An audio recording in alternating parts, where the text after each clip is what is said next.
1919, Tennessee, Estados Unidos. Arthur Spaulding era membro da Igreja Adventista daquela cidade.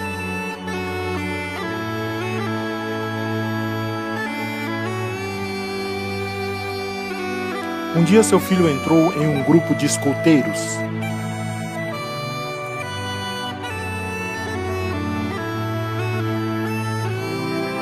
Arthur estudou a organização e formulou novas diretrizes compatíveis com os objetivos espirituais da igreja e criou o seu clube, os Escoteiros Missionários. Anos mais tarde, Teron Johnson usou o nome Desbravadores pela primeira vez. Sua filha Maureen um dia protestou porque o clube era apenas para meninos.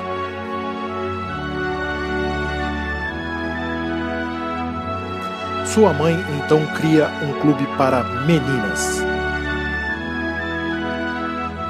Os clubes de Maureen e Johnson se reuniam uma vez por mês em conjunto e iam acampar.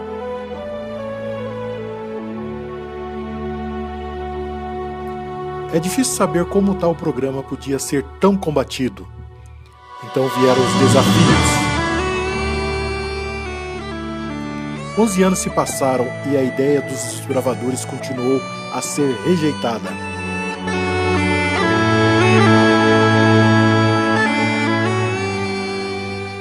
A proposta já havia sido negada 3 vezes pela Associação Geral. Os clubes eram rejeitados pelas igrejas. Alguns foram fechados por ameaça de exclusão.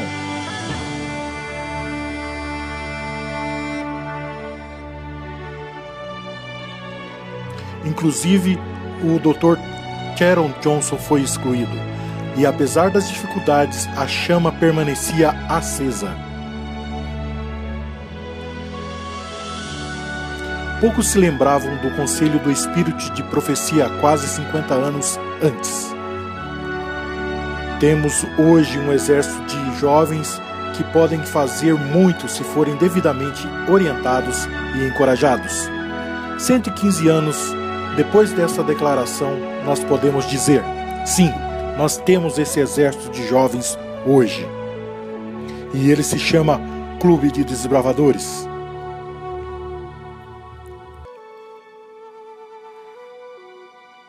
Depois de tantos esforços, ameaças de exclusão e perseverança, os desbravadores foram aceitos pela Associação Geral.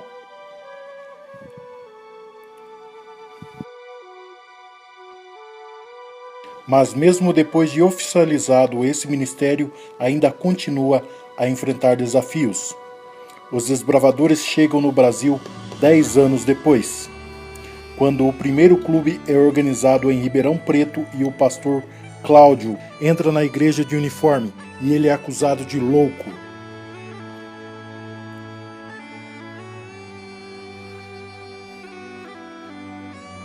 Realmente somos loucos para os que não compreendem o propósito de Deus. Hoje, a Associação Geral revela que igrejas que possuem clubes de desbravadores, 70% dos jovens permanecem na igreja, ao passo que apenas 20% dos jovens permanecem em igrejas sem clube.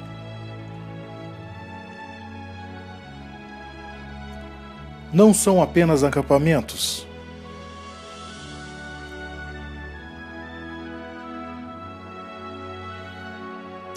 Não são apenas ordens de marcha.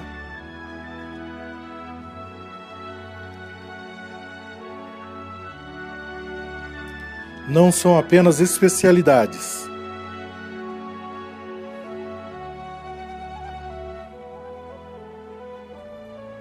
Não é apenas um lenço.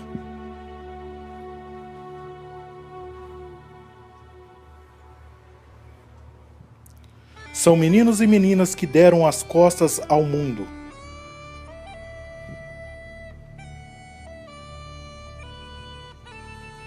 E decidiram dar tudo por uma causa: avançar em direção ao reino dos céus.